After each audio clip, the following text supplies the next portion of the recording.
building.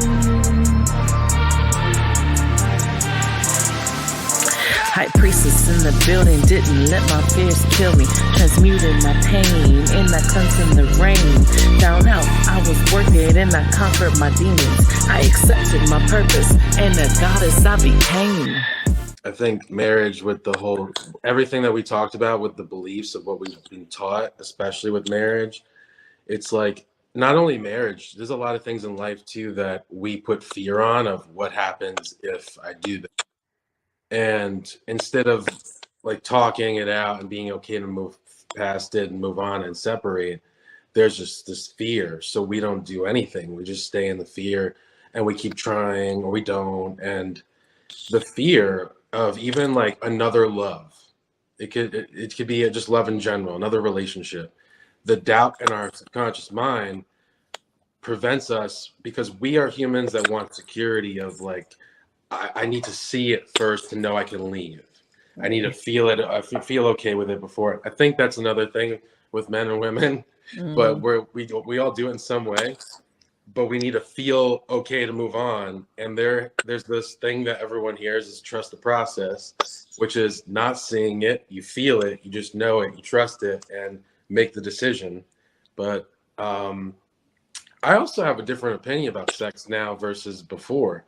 Right. Before, I had the same belief where it was you're going to have this energetic connection and you're going to have this and you have to be careful of energy. There was a lot of this like, be careful with energy, but it was the fear of the unknown because you can't see it.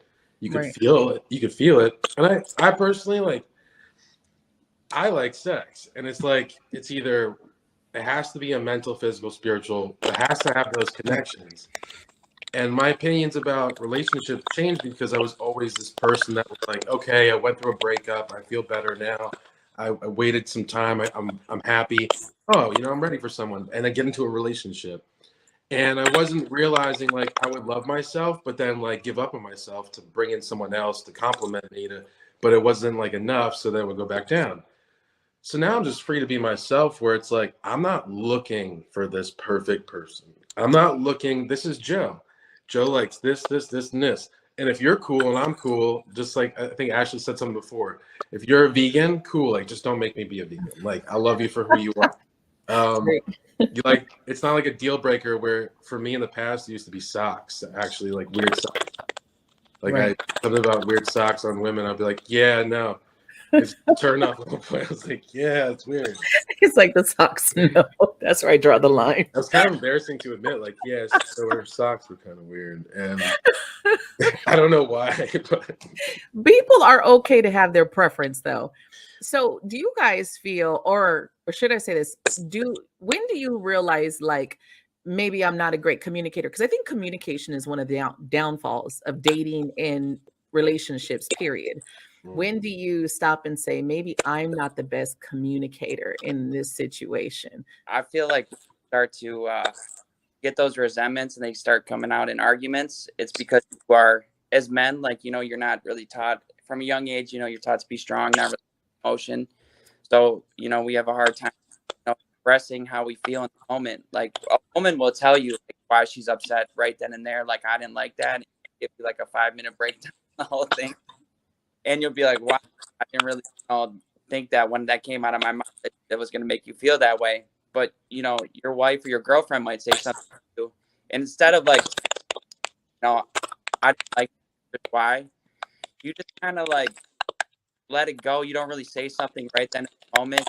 Hold that. And then you find out later on, like, that really bothered you and it comes out in an argument and you've been holding on to that and that resentment. And you're like, I mean, had only I had said something earlier, then it wouldn't have led up to this, because it's all these small things that are leading up to something big when it could have just been squashed early on. I was a terrible communicator in my marriage, terrible. And I think it led to a lot of problems. And I also felt like, when my wife would tell me, why she was feeling some type of way, I would try to explain my action and how I was feeling in the moment, and I would get shut down. And instead of trying to, continue to have that conversation, I would just shut down and hold on to it and hold on to it and hold on to it. And then it would just come out and it would be like, well, I didn't know that you're holding on to all this. And it's a huge, and what could have been resolved quickly becomes a huge fight, because I felt like in the moment I wasn't being heard. So instead, but there's always that saying though, happy wife, happy life. So it's like, as long as the wife's happy, you're No, happy, when it's really like not like that. I don't agree with that. I don't agree with that at all. I understand what you mean, and I'm glad that you brought that point up, because I do feel like women, we are not great communicators. We think we are because we nag. We are great naggers, right? There's no woman that can say she's not a great nagger, but there's not a lot of women who know how to effectively communicate, because in a communication effectively, you're listening. Most women aren't listening. They're just, "Ah, da." I mean, I work with a lot of them. Most women are not listening. And I have to show them the energy of their person. Like, did you stop to take a moment to see how this person's feeling? Most of their people are like burdened and got a lot of stuff going on. They're not even cheating on them. It's like they're stressed the fuck out. Did you take the time to like talk to this person? Did you take a moment to ask this person what do they need? What's their mental status? And it's just like, oh shit. Oh shit. I've been all in what I need. I have not realized what this person needs. And I think unfortunately a lot of women get very selfish. We are very selfish in our nature. And it's sad to see how many men were not pushed and raised to be that vocal of what they need. Because that statement right there, happy life, happy wife.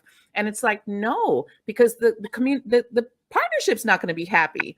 At some point, that man is going to have a fucking breakdown. At some point, he will be pushed to go cheat. At some point, he will, other shit will happen. And I've seen people close to me take their lives as men because of the pressure of society on them. So I think a lot of women need to take that step aside and understand that we're not as great with communication just because we nag. Two very different things. Yeah. I mean, actually my thing was drinking, and actually I'm 6 months in recovery, 6 months sober. So it was like, Nice. I felt like I wasn't being heard. And I didn't want to, as a man, you want your problems to be your own problems. You feel like you can resolve it on your own. You don't want to open up and allow people to come in and be able to help you. And you also don't want to drag like people in, I guess, into your problems. So you kind of close yourself off, and you try to find ways to cope with things. Like you said, that's why men, sometimes end up turning to other substances, or turning to suicide or to cheating, because you feel like you're not being heard in a relationship, and the pressure is mounting. And as a man, you're told from age, you got to be you're supposed to be the protector, the provider. I mean, not so much in today's world, they have careers who are the head of their household. But in most cases, a man doesn't feel like he's a man unless he's the one who's working all the time, who's protecting the family, doing this and that. And sometimes a woman doesn't realize it, but she's not helping take stress off your, only adding to it, and it compounds the issue. And then, like you said, you just feel like the world is caving on you. You have nowhere to go. So where do you turn? It was drinking, and it became an issue. And what was started out an everyday thing, and I felt like that was my coping mechanism to get through life, because I didn't have anybody else to go to. And that's part of being a terrible communicator too. Right. I honestly think that so we all have the masculine and feminine energy within us, but when it comes to the communication, even within ourselves, like, so there's that difficulty of realizing being hurt, but then we take it out on other people. The communication, what I've noticed over my life so far, is that it will start with one topic that could have been discussed real simple, but we chose like to respond negatively because we're hurt. All we hear is you're not enough in our subconscious mind. So we were like responding with more negativity, and oh, you said that, so we're gonna go to this. And it's just like conversation back there that's not even necessary. But we all have that nature. So historically, men did the hunting per se, and then the women did the gathering. There was these natures. So I think that women have a nature of just seeing a different route, and men have a nature of seeing another route. So even spiritually, I tell people, for masculine energy, like sometimes it's really needed to be the feminine and just love yourself and just be in that energy, love yourself. But then there's the masculine too, where it's let it out, like, okay, let it all out, because we let it all out and vent or complain, and then we go, oh wait, now I see, understand. So I rather do that personally and then go, oh, I see. I think we need to be human sometimes still too, to communicate what's frustrating, but still be with someone capable of going, this is Joe's method and this is her method, or this is their method. And they know how to, like, we need what, like a secret word, like pine cones. All right, break. And we'll come back. Like, there needs to be that understanding and harmony. And I think with dating too and all this, people say what they want in a person or they're looking for, but they haven't really, there's still more.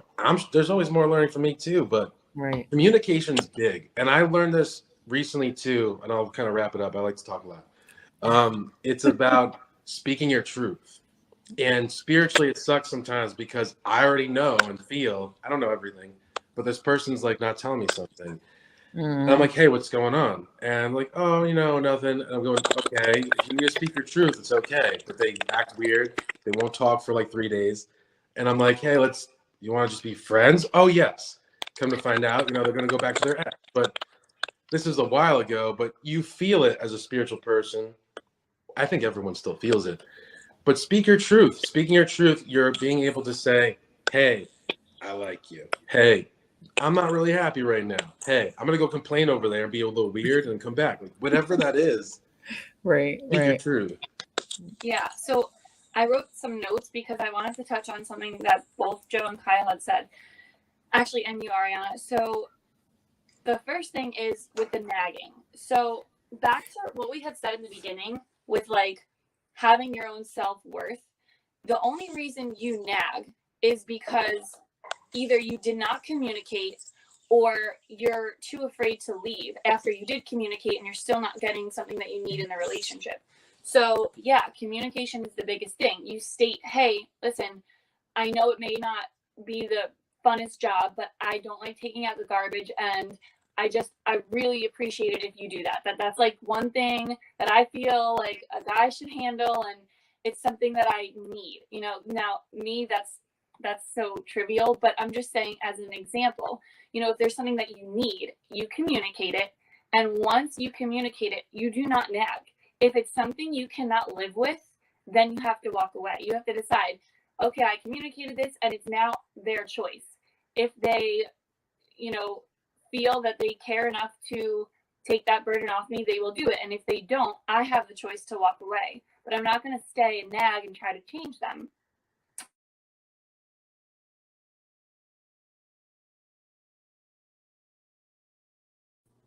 And oh dear, are we all there? Okay. We kind of keep freezing, but it's okay.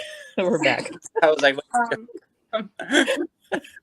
the roles with, like, the man being the protector and the provider, I do feel that also, and I don't know if that's a societal thing or, again, just because back in the day that was natural for us. But men are strong, they are kind of in that protector role. However, it has to be an equal exchange. Men will want to protect you if you're appreciating them. And women will want to appreciate the man if he is showing them that he cares and loves for them. So it's that equal exchange. You don't just provide, protect, do everything and get nothing in return. Your partner has to communicate, like, wow, I really love that you do this. It makes me feel this way. Mm-hmm. And then you want to do it. It's natural. It's not something that's forced, and it's not something that feels like a burden. Right. Now I was working and I conquered my demons. I accepted my purpose and the goddess I became.